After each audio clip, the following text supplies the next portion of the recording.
Two simple words, cold, emotionless, nothing like Ashley at all. It was the last message Monica Elkins received from her daughter's phone on the morning of January 2nd, 2025. And when the mother tried to FaceTime her daughter, the call went unanswered. So I texted her. She said, "Oh man." And I said, "Oh man." To myself, it just didn't seem right.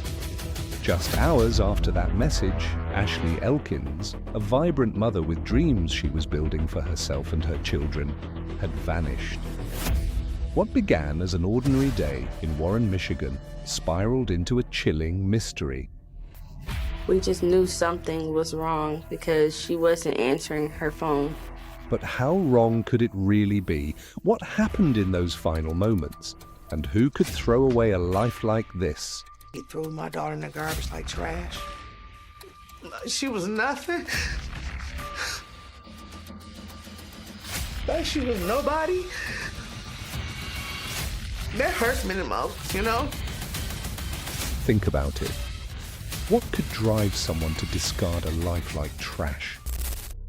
Ashley Elkins, 30 years old, was a hairstylist who had built something for herself. In a community like Warren, Michigan, a career like hers was no small feat.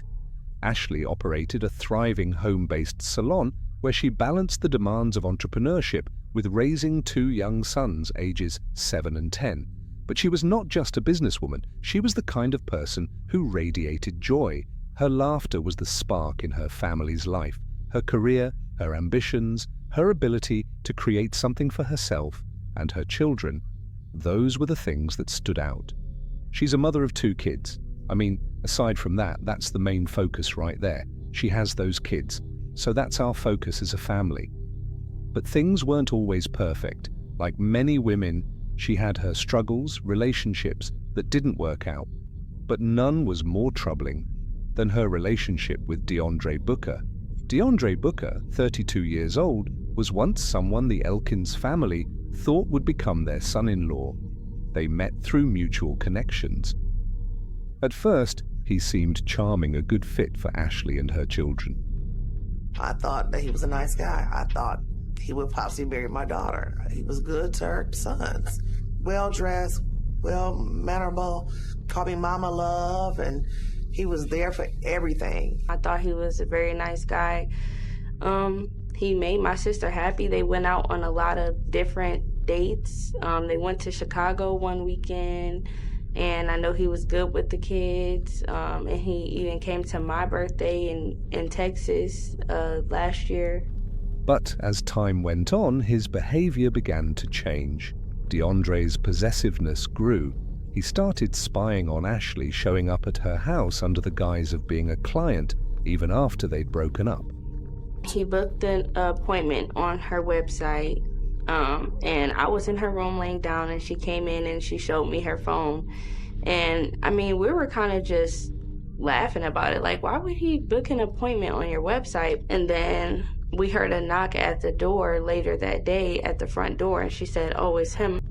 He would go through her phone, monitor her social media, and harass her, controlling every inch of her personal space. Ashley had broken up with him in September 2024. In the weeks before she disappeared, she told some family members that she thought DeAndre might be following her, parking near her home, showing up at places she hadn't told him about. Just days before her disappearance, he had booked a fake hair appointment through her business using a false name, trying to trick her into opening the door. She turned him away. On the morning of January 2nd, 2025, around 8 a.m., Ashley Elkins left her home in Warren to run errands. Ashley drove her silver Chevrolet Malibu to a 7-Eleven store. Surveillance footage captured her parking and entering the store, wearing an orange top, black jacket, and dark jeans. She looked calm, composed, completely unaware that this ordinary Thursday would be the last recorded day of her life. Throughout the morning, Ashley texted casually with her mother, Monica Elkins. Then, shortly after 9 o'clock, the messages suddenly stopped. I had a dream about her car being stolen, and it was in a field by a tree, and her doors was open, which was weird. Just minutes later, a single message came back. Oh man, it was short, emotionless, nothing like Ashley at all. When Monica tried to FaceTime her daughter, the call went unanswered. She called again, nothing. By mid-morning, worry had turned to alarm. Monica drove straight to Ashley's house, hoping her daughter had simply forgotten her phone or fallen asleep. But the driveway was empty. Ashley was gone.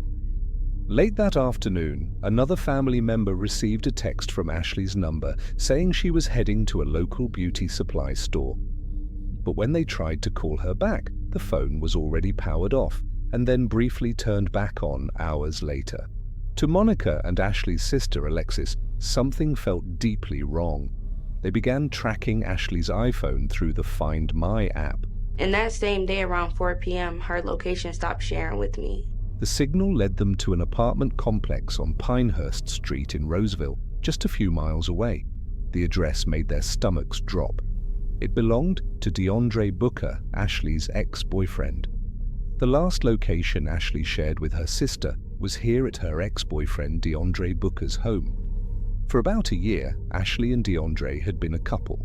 He'd met her family, joined them at holidays, and played with her sons as though they were his own. Family members of Ashley, including her mother, sister, and the father of her 2 sons, went to the apartment to check. Her car wasn't in the parking lot. There was no answer at DeAndre's door. Monica spoke with police that evening. She could only speculate as to why Ashley would be at DeAndre's apartment that morning. They had broken up months earlier, and to her knowledge, they were no longer involved.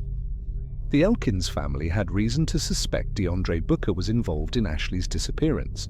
They had once accepted him as family, but after the breakup, Ashley had consciously kept her distance from him. 5 days after Ashley disappeared, on January 7th, police located Ashley's silver Malibu in the parking lot of another apartment complex near 13 Mile and Little Mac Road in Roseville, only 4 miles from DeAndre's place.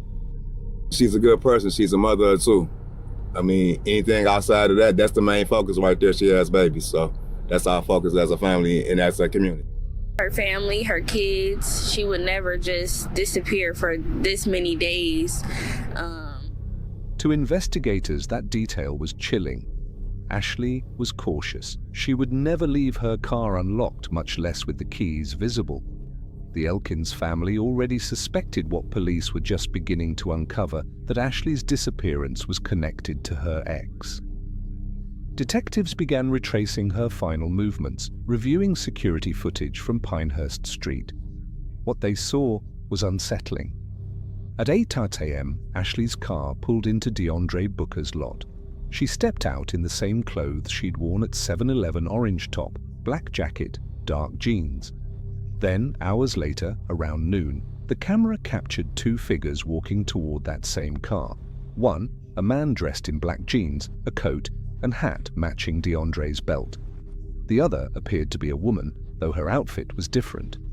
The grainy footage made positive identification impossible.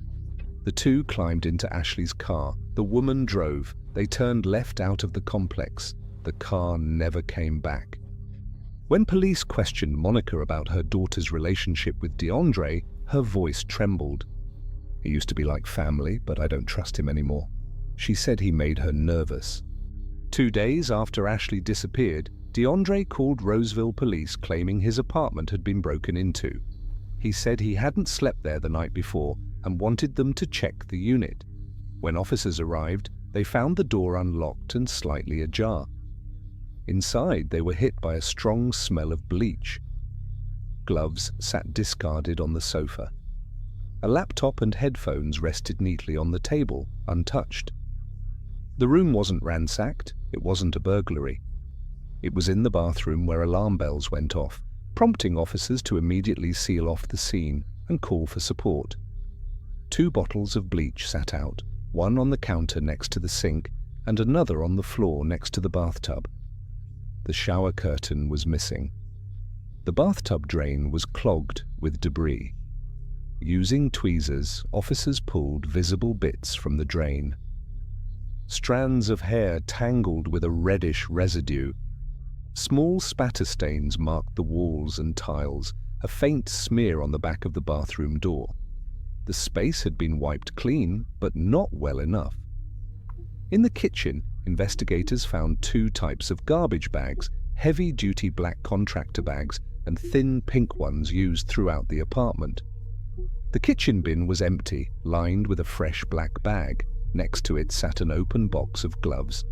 When forensic teams sprayed luminol, the chemical reaction revealed an almost invisible trail of blood droplets leading from the bathroom to the hallway and into the living area.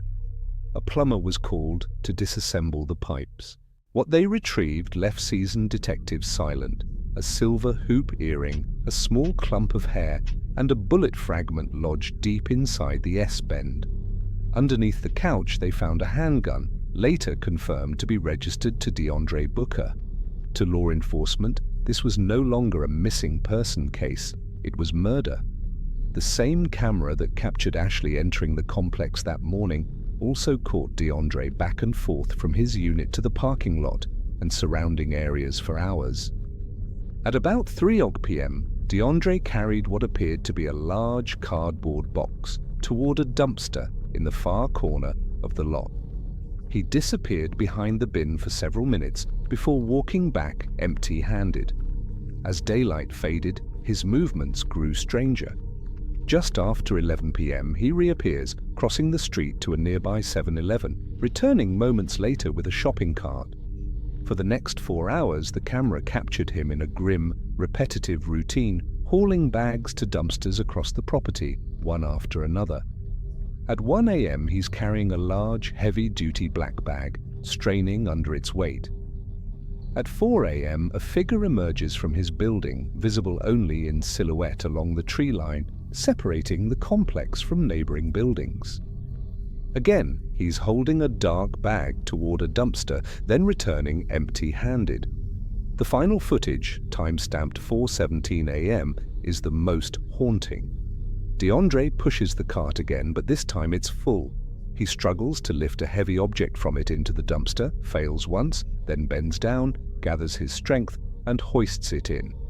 The motion lasts nearly 5 minutes. He dumps more items after that, then leaves the cart behind and walks back into the building. The next morning, garbage collection came and went. By the time police uncovered the footage, it was too late. The dumpsters had already been emptied. Still, investigators seized the bins for testing. At the bottom of one container, they discovered blood traces that matched Ashley Elkins' DNA. Trash from that specific dumpster was traced to a transfer station, where it was then compacted and transported to Pine Tree Acres Landfill in Lenox Township, a massive 370-acre facility. Beginning January 13th, officers from 15 law enforcement agencies spent 5 straight days combing through a 6.5-acre section of the landfill. Well, we got some objects we are taking back for processing.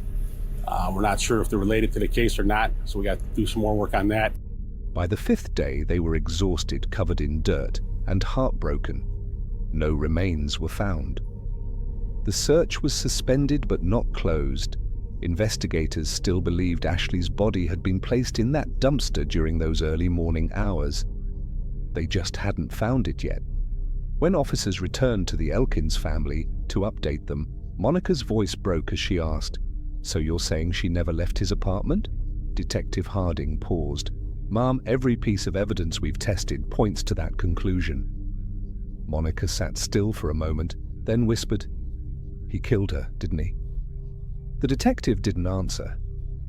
Meanwhile, DeAndre Booker was on the move. In 2 brief phone calls with investigators, he claimed Ashley had come over that morning to talk, stayed for a while, then left just fine. Detectives already knew he was lying. The footage told another story. A warrant was issued for lying to a peace officer, and detectives began tracking his location. When police finally caught up with him at his girlfriend's house in Flint, Michigan, nearly 70 miles away, they found the same black fur-lined coat, dark ripped jeans, and hat seen on the figure dumping bags that night. It was clear DeAndre Booker wasn't just panicking.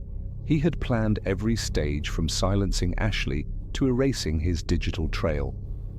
On the afternoon of January 2nd, after Ashley was likely already dead, DeAndre had contacted a young woman named Payne Barksdale. Payne was the adopted daughter of DeAndre's sister, technically his niece. Though she was only in her 20s, she'd always looked up to him. Growing up, he was the supportive uncle figure. DeAndre had called her asking for a quick favor. He said a friend needed help moving a car to another complex. Payne agreed without hesitation. They had reconnected only recently, and she still trusted him completely. When Payne arrived at the Pinehurst complex, DeAndre handed her keys to a silver Malibu Ashley's car. He told her to move it to another parking lot nearby and to leave the keys on the seat. Payne followed every instruction, unaware of the horror behind it. To the police, this revelation was chilling. Payne hadn't just unknowingly helped move Ashley's car. She had helped DeAndre stage part of his cover-up. He had even used his niece, manipulating her into becoming an unwitting participant in his crime. By August 2025, the case reached a preliminary hearing. The courtroom was packed. Reporters, true crime enthusiasts, and Ashley's grieving family filled every bench. After days of testimony and deliberation, the judge returned to deliver her ruling. The courtroom was silent. The evidence formed a clear and undeniable chain. From the surveillance footage to the DNA, the search history, the cleanup, and the witness testimonies, each piece fit perfectly. There is no reasonable doubt left. DeAndre Booker was charged with first-degree premeditated murder, tampering with evidence, criminal impersonation, and disinterment or mutilation of a body. He was ordered to be held without bond. Once a U.S. Army veteran, DeAndre had gone AWOL in 2017, leading to a less than honorable discharge. He had prior convictions for larceny and fraud and was unemployed at the time of the murder. When DeAndre returned to court for sentencing, the silence was suffocating. The judge spoke firmly. "You took a mother from her children, a daughter from her parents, and a light from her community. You showed no remorse. The evidence shows intent and cruelty. You will spend the rest of your life in prison." DeAndre Booker was sentenced to life without parole. He showed no reaction, no apology, no emotion. He showed no reaction, no apology, no emotion. As deputies led him away, Monica finally exhaled. She didn't cheer, she didn't cry out. She simply whispered a prayer under her breath. God, let her rest now. For Ashley's family, the months that followed felt endless. They had answers, but no peace. The evidence was overwhelming. Yet the one thing that mattered most, bringing Ashley home, remained out of reach. The GoFundMe page that began as a desperate plea for help searching for her had now become a fund to support her two sons, ages 7 and 10. The boys were now living with their father and other relatives. They still asked when their mum would come back. No one knew how to answer. Ashley's family established the Ashley Elkins Memorial Fund, dedicated to supporting women escaping abusive relationships. They also began pushing for local programs on stalking prevention and digital safety, hoping Ashley's story could save others. Her name began appearing on advocacy sites, news broadcasts, and podcasts, a symbol of both heartbreak and resilience. At her memorial, her sister read a line from Ashley's old journal, one she'd written months before her death. "No matter what happens, I want my boys to know that love always wins in the end." Those words became the foundation of the fund's mission statement. Even as the case moved forward, the emotional wreckage was heavy. In interviews, Monica described the quiet moments that hit hardest. Ashley Elkins' story is one of love, betrayal, and the devastating impact of control. A mother who only wanted peace, a family who refused to give up, and investigators who turned relentless determination into justice, even without a body. But this case also raises a question every viewer should sit with. How do we protect those who believe they're safe when danger hides in the people they once trusted most? As of the last update, Ashley Elkins has not been found. Her family continues to search and hope that one day they will be able to lay her to rest with the dignity she deserves. If you see something, say something. If you know someone experiencing relationship violence or stalking, encourage them to seek help. And if you're in danger, reach out, because sometimes awareness can save a life. Until next time, stay aware, stay safe, and always look a little deeper. Comment below the video. If this story was helpful, subscribe to the channel, turn on notifications, and share with those who need to know.